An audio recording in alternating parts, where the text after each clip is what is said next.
Sir, court का ये मानना है कि मनीष कश्यप की सुरक्षा में 600 पुलिस रहेंगे, राइट?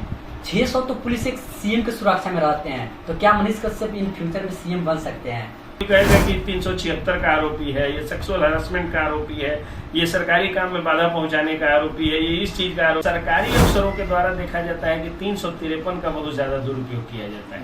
धारा लगी हुई है वो है 448, 323, 353, 385, 504, 506 और 34 आईपीसी की केस जो है वो है। कौन है तो मयंक रंजन वर्सेस त्रिपुरारी कुमार तिवारी एलियस मनीष कश्यप है। तो हाल फिलहाल में काफी ये सुनने को मिला है कि मनीष कश्यप बेतिया के कोर्ट में आने वाले हैं, अर्थात तमिलनाडु के मदुरई जेल से बेतिया के कोर्ट में आने वाले हैं। हमारे साथ जाने माने वकील सह पत्रकार मौजूद है, इनसे हम जानने की कोशिश करते हैं, इन तमाम मुद्दों के बारे में हम इनसे बात करने की कोशिश करते हैं। असल ऐसे सुनने को मिला है कि मनीष कश्यप सोशल मीडिया के थ्रू कि मनीष कश्यप बेतिया कोर्ट में आने वाले हैं, इसके बारे में क्या अपडेट है आपके पास? बेतिया कोर्ट में बिल्कुल आने वाले हैं। सोशल मीडिया पर अलग अलग तारीखें बताई जा रही हैं, लेकिन जो ये तारीख मैं आपके सामने जो है वो ई कोर्ट सर्विसेज के माध्यम से दे रहा हूँ, उसमें केस का डिटेल आप सुनिए। केस का डिटेल ये है कि case number CRI case number 1441/2021 है, FIR नंबर 193/2021 है और केस में पार्टी कौन कौन है तो मयंक रंजन वर्सेस त्रिपुरारी कुमार तिवारी एलियस मनीष कश्यप है। तो यही है और मयंक रंजन जी ने मतलब केस किया है, ये इन्फॉर्मेंट हुए केस को और मझौलिया थाने में ये केस हुआ है। मझौलिया थाने में ये केस हुआ है और इसकी फर्स्ट हियरिंग हुई थी 8/6/2021 को और अभी तक केस में जो है वो चार्जशीट सबमिटेड नहीं है, फाइनल प्रपत्र सबमिटेड नहीं है कोर्ट के द्वारा। और उसके अलावा जो है ये 8 चीफ जुडिशियल मजिस्ट्रेट CJM के कोर्ट में इनकी हियरिंग होने वाली है। नेक्स्ट हियरिंग डेट जो बता रहा है, जो आप देखिए यहाँ मैं दिखा दे रहा हूँ, लेयर में लगा दीजिए। यस, तो ये जो बता रहा है वो बता रहा है 27/7/2023। आप देख रहे हैं, दिख रहा है अभी? आप देख के बताइए। जी 27/7 यहाँ पे 27/7/2023 बता रहा है, यानी 27/7 को आने वाले, 27 जुलाई को आने वाले हैं इसके अनुसार। और रही बात की मयंक रंजन जी ने केस किया और सरकारी केस है और इसमें जो धारा लगी हुई है वो है 448, 323, 353, 385, 504, 506 और 34 आईपीसी की केस जो है वो है। जिसमें 353 जो है वो प्रमुख रूप से सरकारी काम में बाधा पहुंचाने की धारा होती है, नॉन वेलेबल सेक्शंस होते हैं। बाकी 323 जो है वो वेलेबल सेक्शन है, 504 गाली, मतलब ये सारे गाली गलौज मारपीट इत्यादि का केस है, ज्यादातर इसमें वेलेबल सेक्शंस लगे हुए हैं। 353 जो है वो नॉन वेलेबल सेक्शन का केस है।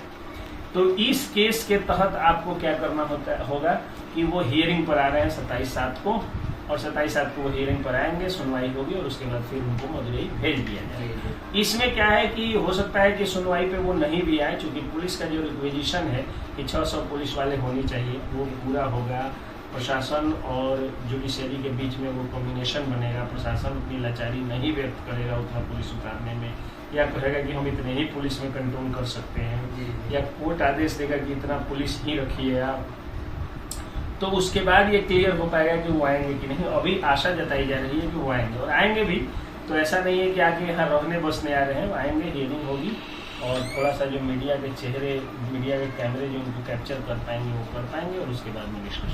सर, धारा आपने 353 की बात की, जो भी सरकारी अफसर होते हैं अक्सर ये धारा लगाते हैं कि काम में बाधा डाल दिया मीडिया वाला। इस देश में जो है, क्या इसका दोहन नहीं हो रहा है? इस देश में जो कानून जो बनते हैं उन कानून के दुरुपयोग के कारण और फर्जी मुकदमों के कारण देश में कई मतलब सैकड़ों लोग जो हैं वो आत्महत्या कर लेते हैं फर्जी केस में के कारण। तो सरकारी अफसरों के द्वारा देखा जाता है कि 353 का बहुत ज्यादा दुरुपयोग किया जाता है।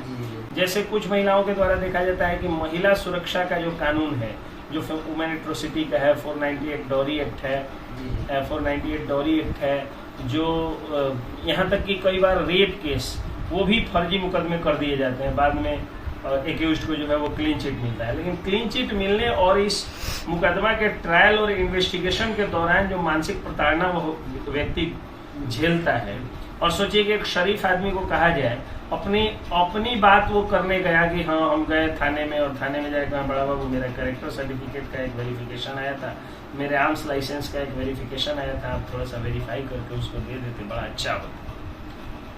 तो इतना सब कुछ करने के बाद जो है वो आपका कुछ नहीं हुआ, हाँ, तो बड़ा अच्छा होता। अब ये बात एक जेन्युइन बात है, जायज बात है जो आप बोले, और उस पर आप पर जो है वो सरकारी काम में बाधा पहुंचाने का केस कर दिया जाए, तो आप कितना मेंटल स्ट्रोक ट्रॉमा से आप गुजरिए कि भाई हम तो जेन्युइन बात करने लगे, उन्होंने अहंकार पूर्वक जो है हम पर केस कर दिया।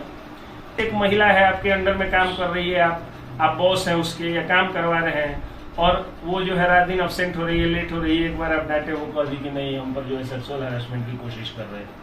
तो जो फर्जी मुकदमे हैं उसके कारण क्या होता है कि वर्ष में लाखों लोग जो है मेंटल ट्रॉमा से गुजरते हैं और सैकड़ों लोग आत्महत्या तक कर लेते हैं। इसका जब इसीलिए डिफेंस सबसे लॉयर का जीवंत काम, एग्जांपल है मनीष कश्यप। डिफेंस लॉयर के तौर पे हम लोग यही काम करते हैं कि मैं क्यों जो है वो मीडिया में बाइट देता हूँ, क्योंकि मेरा मानना है कि जो मेरा क्लाइंट है उस पर जब मुकदमा हो जाता है तो वो मुकदमा में तो उसको मैं निर्दोष साबित कर लूंगा, अगर वो निर्दोष है तो वो करना होगा, मतलब पुलिस को निर्दोष ही लिखना होगा इन्वेस्टिगेशन में, क्योंकि वो निर्दोष है, पर्याप्त साक्ष्य हमारे पास मौजूद है, तो मैं तो जानता हूं कि वो निर्दोष साबित होगा। लेकिन ये जो 2-3 साल का ट्रायल जिसमें उसको जो है वो मिलना है एक्विटल, उस एक्विटल के बीच में जब उसको कोई कहेगा कि 376 का आरोपी है, ये सेक्सुअल हरासमेंट का आरोपी है, ये सरकारी काम में बाधा पहुंचाने का आरोपी है, ये इस चीज का आरोपी है, तो वो जो मेंटल ट्रॉमा से और उसकी सामाजिक छवि खराब होगी। तो अगर क्लाइंट चाहता है कि हाँ समाज में कुछ लोग कह रहे हैं तो उसका करारा जवाब मैं आकर के मीडिया के सामने भी दे देता हूँ, तो कि लोग जान ले कि हाँ ये निर्दोष है। अभी जो है वो ट्रायल में ही है, मामला इन्वेस्टिगेशन में ही है, सुपरविजन में ही है, अभी उसको सजा नहीं हुई, और सजा के समय तो ये निर्दोष होंगे ही होंगे। सर आप एडवोकेट्स कोर्ट होता है उसमें सेक्रेसी भी रखा जाता है। आपने पूछा था कि मनीष कश्यप पर जो सरकारी काम में बाधा पहुंचाने का मुकदमा हुआ उसमें बहुत सारे लोग फर्जी मुकदमों में फंसा देते, तो मैं यही कहा कि पॉक्सो एक्ट का दुरुपयोग हो रहा है, दलित एट्रोसिटी एक्ट का दुरुपयोग हो रहा है, वुमेन वायलेंस के खिलाफ जो केसेस हैं, 498 दहेज प्रथा का जो केस है उसका दुरुपयोग हो रहा है, अब तो शराबबंदी के कानून का भी दुरुपयोग हो रहा है, पुलिस दुरुपयोग कर रही है, मतलब कि सरकारी अमला दुरुपयोग कर रहा है, और 353 का तो सबसे ज्यादा दुरुपयोग किया जाता है खास सरकारी अफसरों के, जो तानाशाही माइंडेड, जो डिक्टेटर माइंडेड जो अफसर हैं वो इसका दुरुपयोग जरूर करते हैं। सर कोर्ट का ये मानना है कि मनीष कश्यप की सुरक्षा में 600 पुलिस रहेंगे, राइट? 600 तो पुलिस एक सीएम की सुरक्षा में रहते हैं, तो क्या मनीष कश्यप इन फ्यूचर में सीएम बन सकते हैं?